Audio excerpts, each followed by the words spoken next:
Welcome student, गणित का YouTube channel में आप सभी का स्वागत है। देखिए 10th क्लास की न्यू एक्सरसाइज आपकी शुरू हो रही है, जिसका नाम है रियल नंबर्स, जिसे हम हिंदी में वास्तविक संख्या के नाम से जानते हैं। रियल नंबर्स क्या होते हैं, जो मैंने आपको पहले भी बता रखा है वीडियो में। अगर आपको रियल नंबर्स में कोई दिक्कत है तो हमारी 9th क्लास की वीडियो पड़ी हुई है, उसमें मैंने विद डिटेल आपको सब कुछ समझा रखा है, तो आप एक बार उसको देख लें तो आपकी समझ में आ जाएंगे। वैसे रियल नंबर जो रियल हमारे इमेजनरी इरेशनल नंबर और इरेशनल नंबर का जो कॉम्बिनेशन होता है उसको हम रियल नंबर बोल देते हैं। ठीक है, तो देखिए सबसे पहले आपको इस क्लास में इंपोर्टेंट आपको क्या क्या चीज मिलने वाली है। आपको जो भी हम पढ़ाएंगे सभी के जो नोट्स हैं हैंड टू हैंड मिल जाएंगे आपको। आप 24 घंटे के अंदर अंदर हमारे टेलीग्राम चैनल पर और हमारे व्हाट्सएप चैनल पर, ठीक है, आपको प्रोवाइड कराए जाएंगे। और उसके अलावा हमारी जो वेबसाइट है, पर्सनल वेबसाइट है हमारी, उस पर जाकर भी आप फ्री ऑफ कॉस्ट डाउनलोड कर सकते हैं, जिससे आप जो अपने एग्जाम की प्रिपरेशन के लिए जो फेयर कॉपी है आप हैंड टू हैंड बनाते चले। और सभी को उसके लिए कोई चार्ज नहीं देना, सभी को आपको फ्री में प्रोवाइड किया जाता है। तो सबसे पहले आज हम जो लेक्चर नंबर फर्स्ट है थोड़ा सा डिटेल में समझाएंगे और कुछ क्वेश्चन को सॉल्व करेंगे। और देर नहीं लगाते हुए चलिए अब स्टार्ट करते हैं।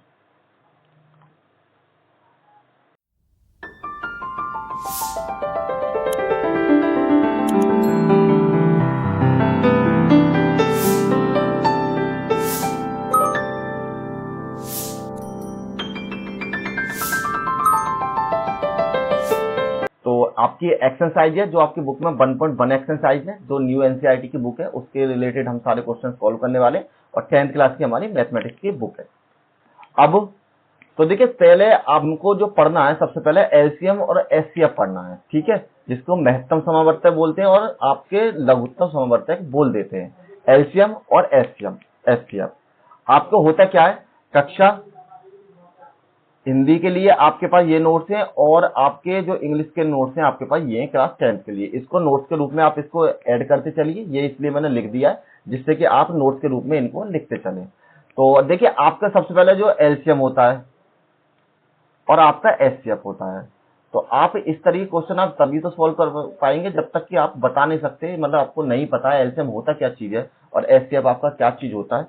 सब होने के बाद ही आप इनको सिंपल आप कर पाएंगे। तो सबसे पहले इंपॉर्टेंट ये होता है कि आपको इनकी फुल फॉर्म याद होनी चाहिए। अगर आपको इनकी फुल फॉर्म याद है तो आप इजीली इनको समझ जाएंगे कि एलसीएम क्या चीज होता है और आपका एचसीएफ क्या होता है। अब देखिए आपकी जो एलसीएम की फुल फॉर्म होती है, लीस्ट कॉमन मल्टीपल। लीस्ट का मतलब है दोनों में से जो भी कॉमन है उसको निकाल लीजिए और वही आपका एलसीएम हो जाएगा। ठीक, अब है आपका एचसीएफ, जिसका हो गया highest common factor. Highest common factor ऐसा बड़ी से बड़ी संख्या निकालिए जिससे दोनों की दोनों आपके डिवाइड हो सके।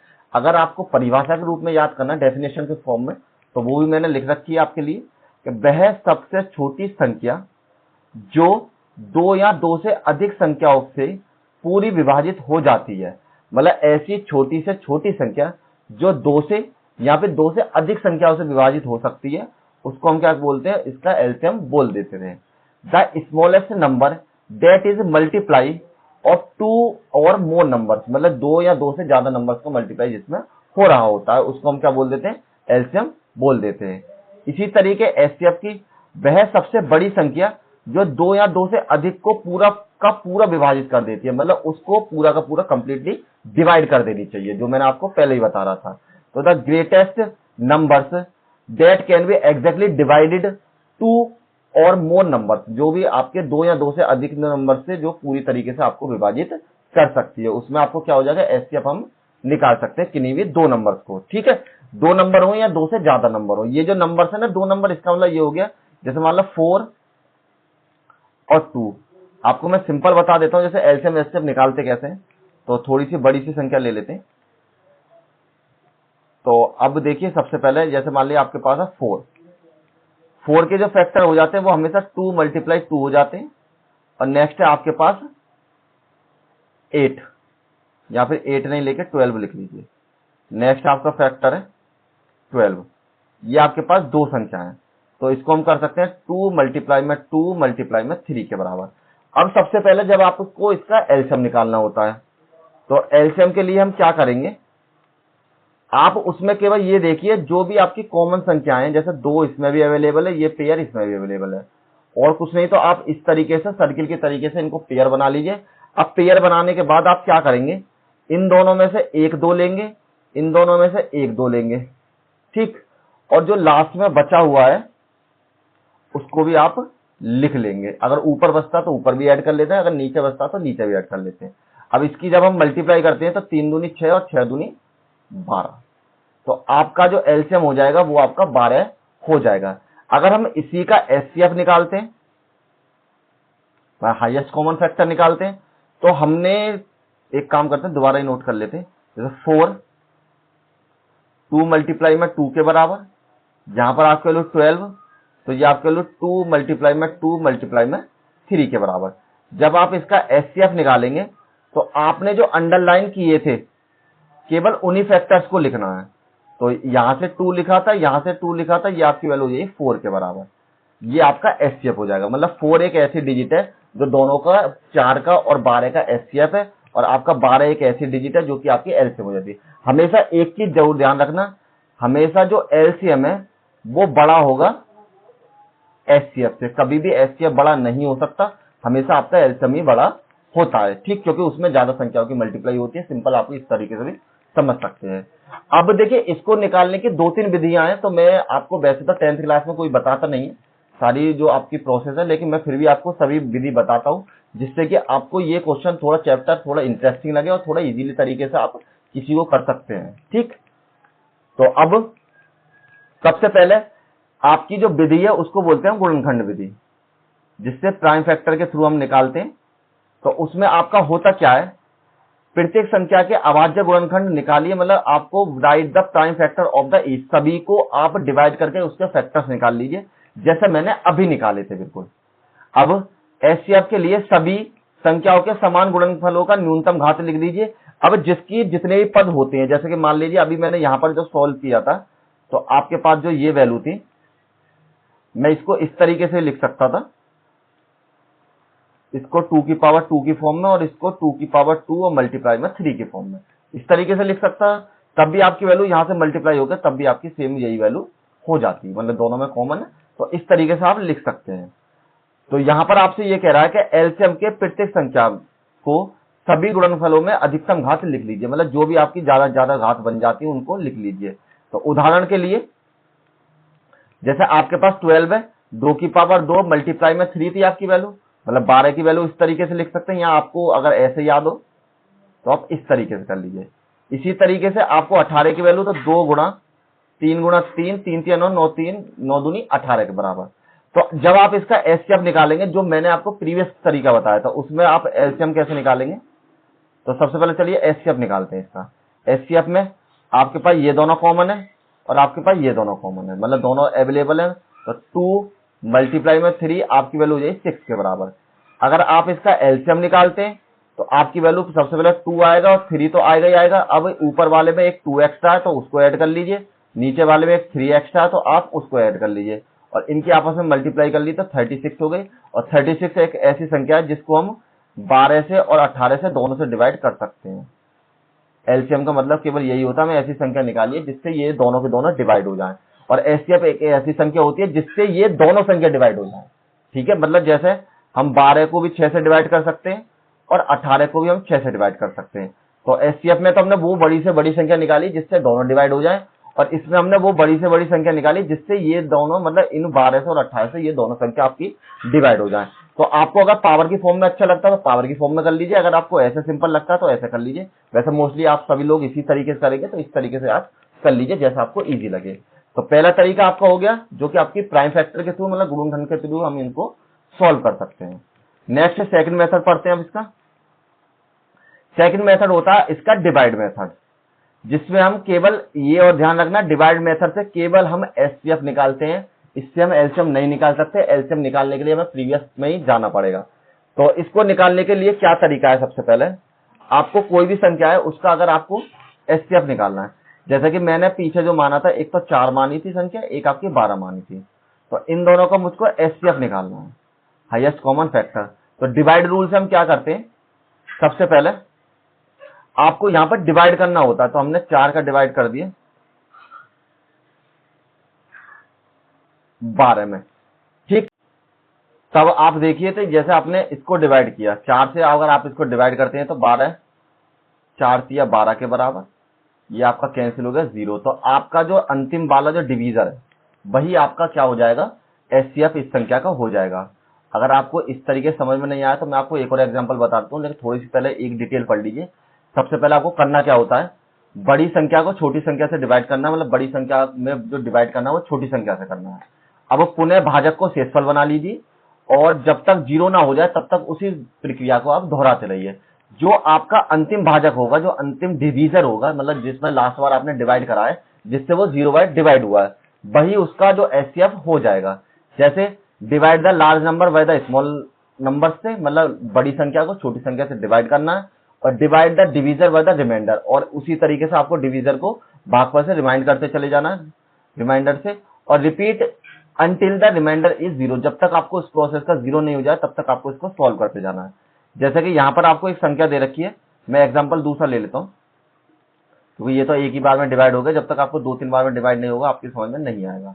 तो डिवाइड रूल से कैसे निकालते हैं, जैसे 12 मैंने 24 और 36 ले लिए, 24 का डिवाइड करना है आपको 36 में, तो आपका जाएगा 24 एकम 24। ठीक, यहां से जो आपकी वैल्यू बच जाएगी, 2 यहां से बच गया, 1 यहां से बच गया। अब ये आपका बच गया जो आपका शेषफल बच गया। तो आपका जब ये रिमाइंडर बच गया, इस रिमाइंडर को अब आपको इससे डिवाइड करना है 24 से। तो यहां पर आपकी वैल्यू 12 दूनी 24, ये आपका कैंसिल। तो कब तक देना, जब तक शेषफल 0 ना हो जाए। यहां पर हमारा शेषफल 0 हो चुका है, तो आपका जो अंतिम बार जो आपने डिवाइड किया 12, वो आपका इस संख्या का एचसीएफ हो जाएगा, जो कि इसमें दे रखा है एचसीएफ इसका 12 आ रहा है। ठीक, इसी तरीके से अगर आप आगे जब बड़े बड़े सवाल करेंगे इसी रूल से, तो इजीली इनको आप सॉल्व कर लेंगे, ऐसे कोई दिक्कत नहीं है। बस मतलब एक चीज ध्यान रखिए कि आप छोटी संख्या लीजिए यहाँ पर, बड़ी संख्या लीजिए यहाँ पर, और इससे डिवाइड कीजिए, जितनी बार चला जाए उतनी बार डिवाइड कीजिए। यहाँ पर जो आपका रिमाइंडर बचा दीजिए, और उसके बाद इस संख्या को फिर से आप डिवाइड करते चले जाइए। तब तक करते चलिए जब तक आपका रिमाइंडर जो आपका शेषफल है 0 नहीं हो जाए। ठीक, तो इस तरीके से आप कर सकते हैं। अब देखिए जो नेक्स्ट है आपका, अब आपका नेक्स्ट जो तरीका होता है उसको बोलते हैं गुणज विधि, जिससे आप एलसीएम निकाल सकते हैं, इससे आप एचसीएफ नहीं निकाल सकते। ठीक, जैसे कि आप डिवाइड रूल से केवल आप एचसीएफ निकाल सकते हैं, इसी तरीके से आप मल्टीप्लाई रूल से केवल एलसीएम निकाल सकते हैं। तो आपको 4 का और 5 का एलसीएम निकालना है, तो आपको ये पता है 4 और 5। जैसे 4 का पहाड़ा पढ़िए, 4 एकम 4, 4 दूनी 8, 4 तिया 12। मतलब मैं क्या कर रहा हूं इसमें 1 बाई 1, पहले 4 की मल्टीप्लाई 1 में कर दी, फिर 4 की मल्टीप्लाई 2 में कर दी, फिर 4 की मल्टीप्लाई 3 में कर दी। इसी तरीके से 4 चौक 16, 4 पंजे 20 और 4 छीं 24 के बराबर। अब इसकी मल्टीप्लाई करनी है 5 एकम 5, 5 दूनी 10, 5 तिया 15 और 5 चौक 20। तो आपने एक संख्या ऐसी देखी जो दोनों में आपकी संख्या अवेलेबल है। तो जब दोनों में ये संख्या आपकी अवेलेबल है तो यही इस संख्या का एलसीएम हो जाएगा, और इसी प्रोसेस को हम कहते हैं मल्टीप्लायर रूल या मल्टीप्लाइज प्रोसेस। इसमें दोनों संख्याओं के कुछ गुणज की मल्टीप्लाई करते हैं, मतलब पहले 1 की कीजिए, फिर 2 की कीजिए, फिर 3 की कीजिए, इसी तरीके कंटिन्यूअसली चलते चले जाइए।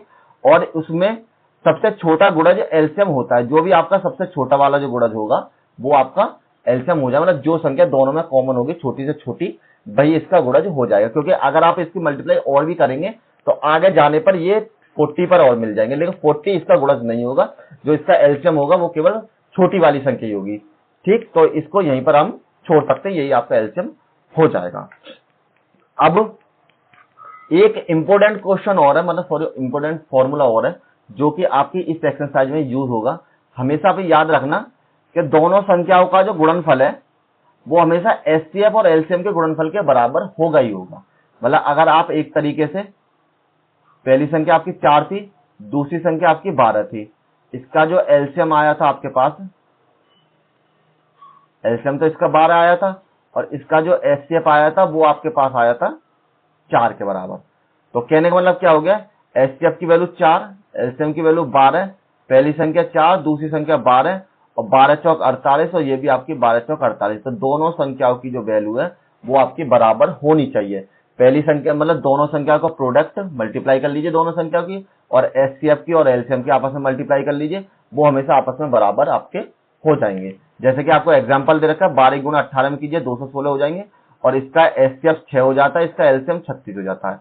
तो जब आप इसकी 6 की गुणा 36 में करेंगे और 12 की गुणा आप करेंगे 18 में, तो ये 6 6 36, ये भी आपके 212 हो जाएंगे, सॉरी 216, और ये भी आपके 216 के बराबर हो जाएंगे। तो ये संख्या आपकी हमेशा बराबर हो जाती है।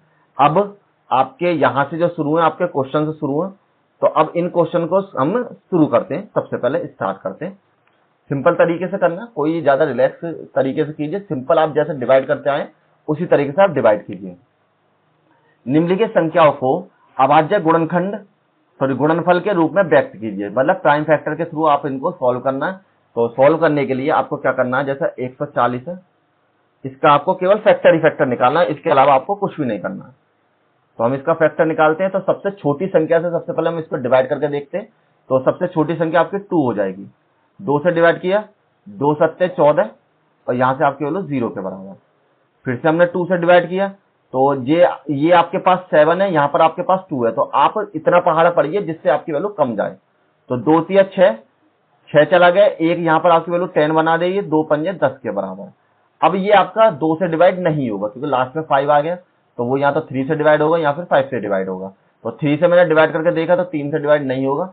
अब मैंने इसको 5 से डिवाइड किया, 5 7 या 35, और ये 7 डिवाइड होगा केवल 7 से। तो 140 के जो प्राइम फैक्टर हो जाएंगे आपके पास 2 मल्टीप्लाई में 2 मल्टीप्लाई में 5 मल्टीप्लाई में 7 के बराबर। या फिर आप इस तरीके से लिख सकते हैं, 140 के जो प्राइम फैक्टर है 2 की पावर 2 मल्टीप्लाई में 5 और मल्टीप्लाई में 7 के बराबर। ये आपका आंसर हो जाएगा। कुछ नहीं करा, सिंपल क्वेश्चन था। और इसी तरीके से सेकंड क्वेश्चन करते हैं। सेकंड क्वेश्चन में आपको देखा 156, इसको डिवाइड कीजिए 2 से, तो इसका पहाड़ा केवल आपको 15 से ज्यादा ना हो, तो 2 सत्ते 14, 1 बच गया, यहां पर 1 लिख दिया, तो 2 अट्ठे 16 के बराबर। 8 है, अब भी 2 से डिवाइड हो, 2 तिया 6, 2 नीम 18। अब ये आपका 9 आ गया लास्ट में, तो ये आपका डिवाइड हो। हमेशा जब डिवाइड करें तो आप इस संख्या पर डिवाइड कीजिए, लास्ट वाली डिजिट कैसी है। अगर आपकी लास्ट वाली डिजिट कुछ आपको अजीब सी लगे, मतलब विषम संख्या लगे, कुछ अजीब लगे, तो आप हमेशा 3 से 5 से 7 से डिवाइड होगा ये हमेशा। और अगर आपको लगे कि प्योर संख्या है तो आप 2 से डिवाइड कर लीजिए, तो सिंपल आपके हो ही जाएगा। 2 हो 0 तो बाकी तो 2 से डिवाइड हो ही जाते हैं। तो यहां पर डिवाइड किया हमने 3 से, 3 एकम 3, 3 तिया 9, और 13 केवल 13 से डिवाइड होगा। तो 156 के जो आपके फैक्टर हो गए 2 मल्टीप्लाई में 2 मल्टीप्लाई में 3 और मल्टीप्लाई में 13 के बराबर।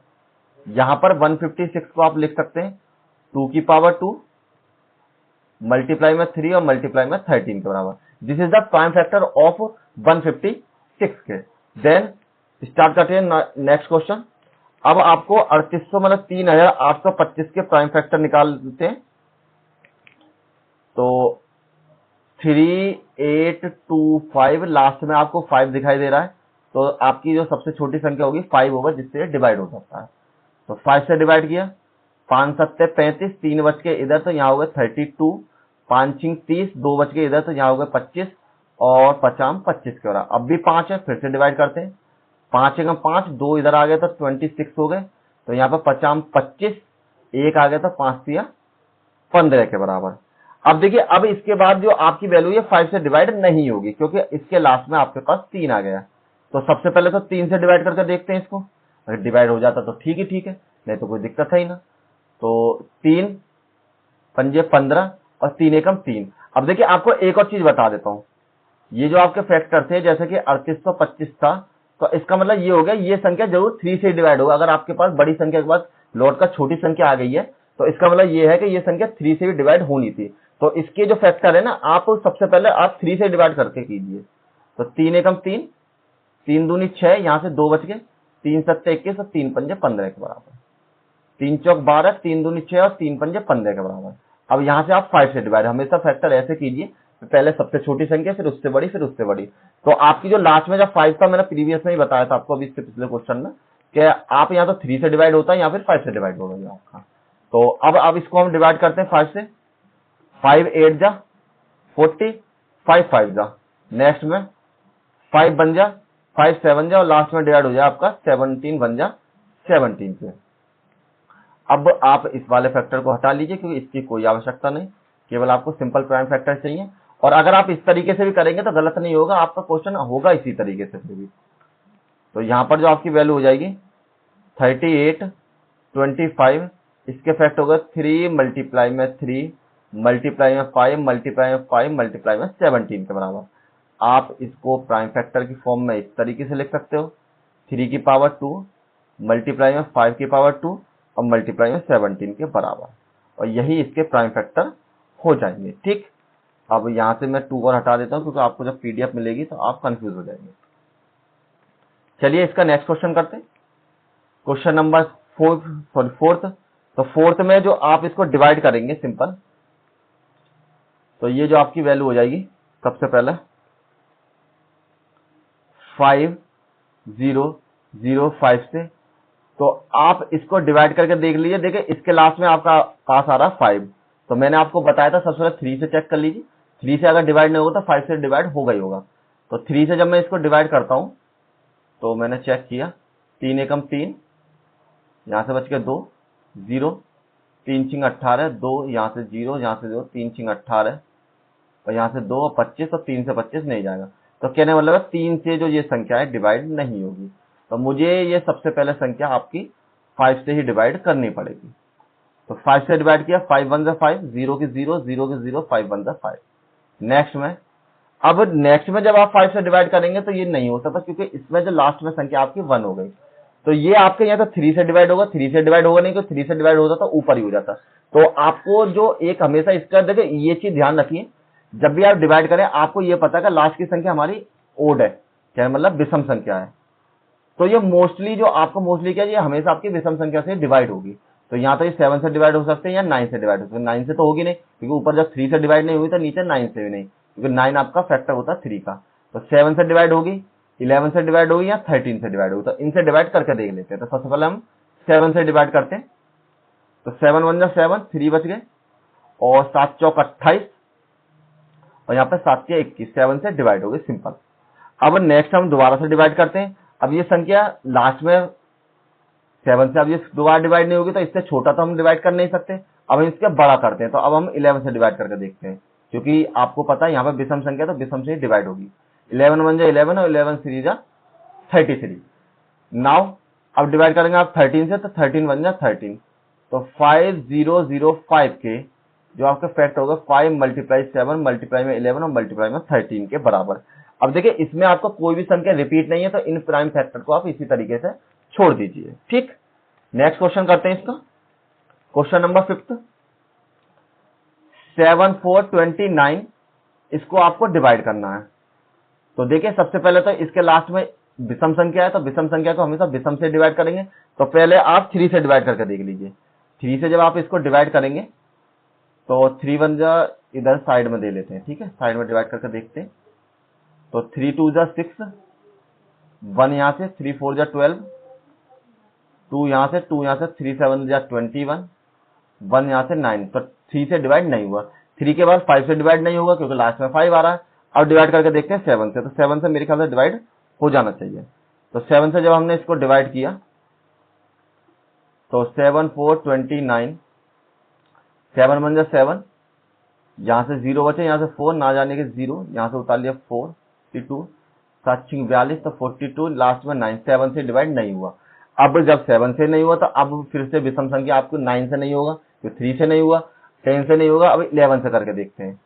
तो 11 से करके देखा मैंने, 7 4 29, 6 जा 66, यहां से बच गया आपका 8, यहां से बच गया आपका 2, ठीक, और यहाँ पे आपकी 77 7 टाइम्स है, तो यहाँ पर 5 बच गया, यहाँ पर 9, ये भी आपका डिवाइड नहीं होगा। तो 7 से डिवाइड नहीं हुआ, 11 से डिवाइड नहीं हुआ। अब आपको करके देखना है, हमेशा 13 से कीजिए। अब ये कुछ अजीब संख्या से डिवाइड होगा और इसके जो मल्टीप्लाई होंगे वो सारे आपको प्राइम फैक्टर ही मिलेंगे। तो हम क्या करते हैं, 11 से डिवाइड नहीं हुआ तो 11 के छोड़ते हैं, 13 से डिवाइड करके देख लीजिए, होता है तो ठीक है, वैसे 13 से होगा नहीं। अब ये सीधा डिवाइड होगा आपका 17 से, सबसे छोटी संख्या। तो 17 से जब आप इसको डिवाइड करेंगे तो देखिए 7 दूनी 34, 7 से 51, 7 चौका 68, तो ये आपका 4 बार डिवाइड हो जाएगा यहाँ पर, ठीक। तो आप यहाँ पर चाहो तो डिवाइड करके देख लेते हैं, 17 से डिवाइड कीजिए आप इसको, ये आपका 7 4 29, 17 चौका 68 मतलब 68, यहाँ से आपकी वैल्यू बच गई 6 के बराबर, यहाँ से 2 उतार लिए, तो अब आप 62 को डिवाइड कीजिए, तो 70 या 51, यहाँ से बच के 51, यहाँ से 1 बचा, यहाँ से 1 और यहाँ से 9, और 17 17 119 हो जाते हैं आपके पास। ठीक, तो यहाँ पर जो आपका डिवाइड होगा 437 से ये आपका डिवाइड हो गया। अब लास्ट संख्या जो आपकी छोटी थी वो 17 थी, इससे बड़ी जो संख्या होगी, जो प्राइम नंबर होगी, मतलब प्राइम का मतलब आपकी जो विषम संख्या होगी, वो 19 से डिवाइड कीजिए। इसको 19 से जब आप डिवाइड करेंगे तो ये डिवाइड आपका जरूर होगा। तो 19 2 जा 38, 5 यहाँ से बच गए, और 93 जा 57, तो 23 आ गया। अब लास्ट 23 आपका प्राइम नंबर है, तो ये आपका 23 से ही डिवाइड होगा। तो इसके जो प्राइम फैक्टर आ गए 74, 29, 17 मल्टीप्लाई 19 और मल्टीप्लाई 23 के बराबर। देखिए कोई कोई संख्या आपको ऐसी मिलेगी जो कि आपकी किसी भी संख्या से डिवाइड नहीं होगी, तो उसको आपको कर करके देखना है, उसका और कोई तरीका नहीं है, केवल आप इस तरीके से कीजिए कि उनको डिवाइड करके देख लीजिए, जिससे डिवाइड हो जाता है ठीक है, नहीं तो प्राइम संख्या, प्राइम नंबर है तो प्राइम नंबर से आप डिवाइड कर दीजिए, बड़ी बड़ी संख्या लेके तो सिंपल आपको वैल्यू मिल जाएगी। ठीक, अब देखिए अब इसके करते हैं सेकंड पार्ट वाले क्वेश्चन। तो सेकंड पार्ट वाले को जो क्वेश्चन है इसके रियल नंबर्स के, आपको दे रखा है पूर्णांकों के निम्नलिखित युग्मों में एचसीएफ और एलसीएम निकालने। सबसे पहले तो आपको एचसीएफ निकालने और एचसीएम निकालने, और उसके बाद उत्तर की जांच और करके दिखानी है, जैसे कि आपको फॉर्मूला बताया था, दोनों संख्या को गुणनफल बराबर होता है एचसीएफ के और गुणा एलसीएम के बराबर।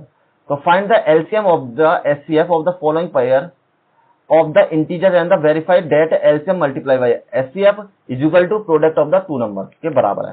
तो सबसे पहले आप इसका एचसीएफ निकाल लीजिए और एलसीएम निकाल लीजिए। तो सबसे सिंपल तरीका आपका मल्टीप्लाई वाला रूल है, तो उसी तरीके से हम इसका निकालते हैं। तो 26 को डिवाइड कीजिए, 2 1 जा 2, 2 3 जा 6 और 13 1 जा 13, किसी से और से डिवाइड होगा ही नहीं। 91 को डिवाइड करते हैं, तो 3 से डिवाइड नहीं होगा ये आपका, और 4 से डिवाइड नहीं होगा, 5 से भी नहीं होगा, 6 से नहीं होगा, 7 से हो जाएगा। 7 1 जा 7 और 7 3 जा 21 और 13 1 जा 13 के बराबर। तो आपके पास जो 26 के फैक्टर आ गए 2 मल्टीप्लाई में 13 के बराबर, और 91 के जो फैक्टर आ गए आपके पास प्राइम फैक्टर 7 मल्टीप्लाई 13 के बराबर। अब सबसे पहले आप एचसीएफ निकाल लीजिए, एचसीएफ की वैल्यू जो कि आपके दोनों में कॉमन है, तो 13 के बराबर। अब आप निकाल लीजिए एलसीएम, तो 13 तो हो गई होगा, और ऊपर से आपका 2 बच गया और नीचे से आपका 7 बच गया, तो इसकी मल्टीप्लाई कीजिए 13 मल्टीप्लाई में 14 के बराबर। तो यहां पर आपकी वैल्यू हो जाएगी 14 धाम 140 और 14 वाले 182 के बराबर। इनकी मल्टीप्लाई आपस में करेंगे तो 182 हो जाएगा आपके पास। ठीक, अब वेरीफाई करना है इसको, तो वेरीफाई कर रहे हैं हम। तो आपके पास फॉर्मूला है एलसीएम मल्टीप्लाई में एचसीएफ बराबर प्रोडक्ट ऑफ टू नंबर। ठीक, तो एलसीएम की वैल्यू थी 182, एचसीएफ की वैल्यू 13, और यहां पर आपकी वैल्यू 26 मल्टीप्लाई में 91 के बराबर। अब मल्टीप्लाई सिंपल ही कर लीजिए, जैसे आप मल्टीप्लाई करते आए, तो 182 की मल्टीप्लाई जब आप 13 में करेंगे, 3 दूनी 6, 8 से 24 की 4, हाथ लगे 2, 3 और 2 5 के बराबर।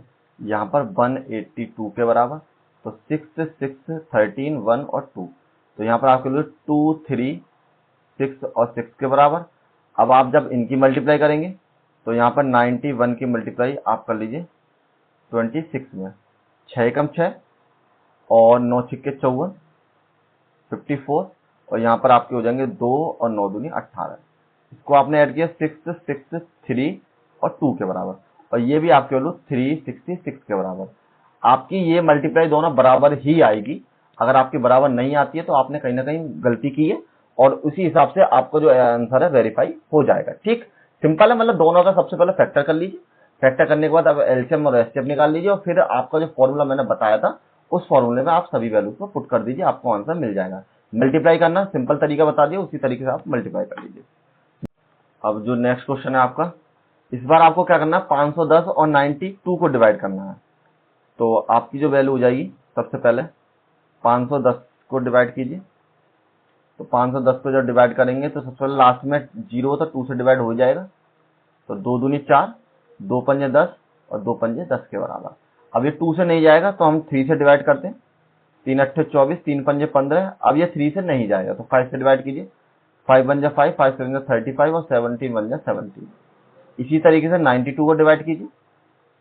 2 चौक 8 और 2 छिक्के 12, 2 दूनी 4 और 2 तिया 6 और लास्ट में प्राइम नंबर है तो ये आपका डिवाइड होगा 23 से ही। तो यहाँ पर जो आपके 510 के जो प्राइम फैक्टर है वो है 2 मल्टीप्लाई में 3 मल्टीप्लाई में 5 मल्टीप्लाई में 17 के बराबर। इसी तरीके से यहाँ पर जो आपकी वैल्यू है 92 के जो प्राइम फैक्टर है वो आपके 2 मल्टीप्लाई में 2 मल्टीप्लाई में 23 के बराबर। अब इसका एलसीएम और एचसीएफ निकाल लीजिए। तो आप जब इसका एलसीएम निकालेंगे सबसे पहले एचसीएफ निकाल लेते हैं जो कि आपके दोनों में कॉमन होता है। तो इसमें केवल आपका 2 ही कॉमन है तो इसका एचसीएफ केवल 2 हो जाएगा। अब नेक्स्ट में आपको निकालना है एलसीएम। तो ये आपकी वैल्यू 2 तो आएगा आएगा, ऊपर से 3 बच गया, 5 बच गया और 17 बच गया, यहाँ से 2 बच गया और 23 बच गया। ठीक, अब इनकी मल्टीप्लाई करते हैं। 5 से 15 दूनी 30, 30 दूनी 60, 60 मल्टीप्लाई में 70 मल्टीप्लाई में 23। इनकी जब आपस में मल्टीप्लाई करोगे आप तो मैं डायरेक्ट लिख देता हूँ 460 0 के बराबर ये आपकी वैल्यू हो जाएगी। ठीक है, आप मल्टीप्लाई कर लेना, यही आपका आएगा क्योंकि मल्टीप्लाई तो आप कर ही सकते हैं, इतना सिंपल है। अब आपको वेरीफाई करना है इसको। तो एलसीएम मल्टीप्लाई में एचसीएफ बराबर प्रोडक्ट लिख देता हूं मैं सिंपल। ठीक, तो आपकी जो वैल्यू हो जाएगी एलसीएम की वैल्यू 23460 मल्टीप्लाई में एचसीएफ की वैल्यू 2 के बराबर और यहाँ पर 510 मल्टीप्लाई में आपकी वैल्यू 92 के बराबर। और इनकी आपस में आप मल्टीप्लाई कर लीजिए तो यहाँ पर 0 2 और 1 8 9 के बराबर और यहाँ पर आपकी 46 के बराबर। और आप इनकी मल्टीप्लाई भी करेंगे तो ये भी आप मल्टीप्लाई कर लेना, सेम टू सेम इसी के बराबर आपकी वैल्यू आ जाएगी। और यही आपका आंसर यहाँ पर हो जाएगा क्योंकि वेरीफाई कर दिया मैंने। जो आपका लेफ्ट हैंड मतलब आपकी जो एलसीएम और एचसीएफ का मल्टीप्लायर है वो आपका दोनों प्रोडक्ट के बराबर हो जाएगा। मल्टीप्लाई कर लेना, उसमें कोई दिक्कत नहीं, सेम इसी तरीके से आएगा। नेक्स्ट क्वेश्चन, सेकंड का थर्ड क्वेश्चन, 336 और 54 में आपको फाइंड करना है। तो 336 2 से डिवाइड हो ही जाएगा, लास्ट में 6 आ रहा है तो 2 1 जा 2, 2 6 जा 12 और 2 8 जा 16। यहां से 2 से 8 4, लास्ट में 2 3 जा तो 2 4 जा 2 2 जा और नेक्स्ट में 2 2 जा 2 1 जा और यहाँ पर 3 7 और 7 1 जा। ठीक, ये आपके फैक्टर हो चुके हैं। अब 54 के कीजिए। तो 2 दूनी 4, 2 सत्ते 14 और 3 नीम 27, 3 तिया 9 और 3 एकम 3। तो आपके हो गए 336 के जो फैक्टर हो गए 2 गुणा 2 गुणा 2 गुणा 2 और 3 गुणा 7 के बराबर। और आपके जो 54 के जो फैक्टर हो गए 2 गुणा 3 गुणा 3 गुणा 3 के बराबर। अब सबसे पहले एचसीएफ निकालिए। तो आपका जो एचसीएफ हो जाएगा, एक तो ये कॉमन है दोनों में और ये आपका 3 कॉमन है। तो 2 मल्टीप्लाई में 3 बराबर आपके वैल्यू 6 के बराबर। अब लास्ट में एलसीएम निकालिए। तो 2 और 3 तो आपके आएंगे। अब ऊपर से आपके 3 टाइम्स तो 2 बच गए और 7 बच गए और नीचे आपके 3 बच गए। अब इनकी आपस में मल्टीप्लाई कर लीजिए सभी की। तो मल्टीप्लाई हो जाएगी आपके 2 दूनी 4, 4 दूनी 8, 8 दूनी 16। तो 16 तो ये हो जाएंगे और यहाँ पर 3 तिया 9, 9 तिया 27। ठीक, और मल्टीप्लाई में 7 के बराबर। और इनकी जब आप आपस में मल्टीप्लाई करेंगे तो ये आपकी वैल्यू हो जाएगी 3024 के बराबर। चाहो तो आप मल्टीप्लाई इसका करके देख लेना, यही आपकी वैल्यू मिल जाएगी। अब लास्ट में वेरीफाई करते हैं। देखिए मल्टीप्लाई इसलिए नहीं करता मैं क्योंकि आप सिंपली इनकी मल्टीप्लाई तो कर सकते हैं, मल्टीप्लाई करने में कोई इतनी बड़ी बात नहीं है। एलसीएम मल्टीप्लाई में एचसीएफ बराबर में आपका प्रोडक्ट के बराबर। तो यहां पर जो आपका एलसीएम है वो आपका 3024 मल्टीप्लाई में 6 बराबर में 336 मल्टीप्लाई में 54 के बराबर। 6 चौक 24 की 4, हाथ से लगे 2, 6 दूनी 12 और 2 14 और 6 तिया 18। और इनकी मल्टीप्लाई कर लेना 18 144 से आपकी वैल्यू आएगी चाहो तो आप मल्टीप्लाई करके देख लो। तो ये भी हमारा वेरीफाई हो चुका है। ठीक है, तो देखिए आज की जो क्लास है यहीं पर समाप्त करते हैं। आप इसकी पीडीएफ डाउनलोड कर लें और जो भी 10th क्लास के स्टूडेंट हैं उनको वीडियो को शेयर करें, जिससे इजीली तरीके से आपकी जो कॉपी है वो मेंटेन होती रहे और आपको सभी क्वेश्चन मैं यहाँ पर सॉल्व करा देता हूँ। ठीक है, और मिलते हैं नेक्स्ट वीडियो में, और इस एक्सरसाइज को नेक्स्ट वीडियो में हम कंप्लीट करेंगे।